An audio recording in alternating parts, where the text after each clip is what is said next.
Madame Aridia Frank de la Fondation Hans Seidel a été la première personnalité reçue ce vendredi matin par le président de la Cour constitutionnelle.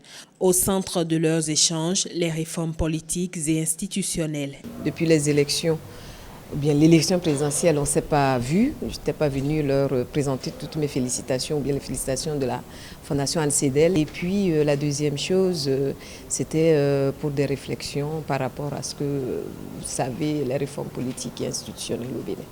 La délégation de l'Agence nationale de traitement, conduite par Jean-Claude Arouan-Voébla, est allée recueillir les conseils du président Théodore Oulot dans le cadre du démarrage des activités de cette jeune agence créée par décret le 15 juin dernier. Nous avons reçu beaucoup de conseils du président parce que c'est une agence qui vient de naître et avec leur expérience suivie du code électoral.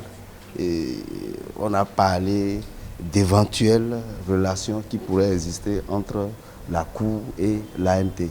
Une délégation du réseau des services d'archives du Bénin a été également reçue par le président de la Cour constitutionnelle.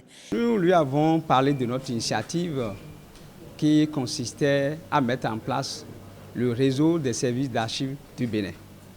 Et ce réseau des services d'archives du Bénin est né du constat fait sur le terrain, comme quoi les archives subissent une maltraitance.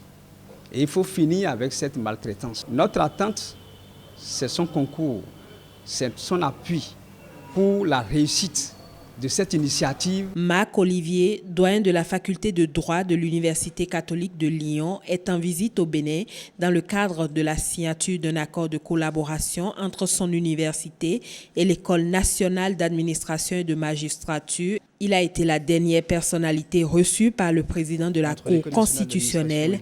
C'était pour une visite de courtoisie.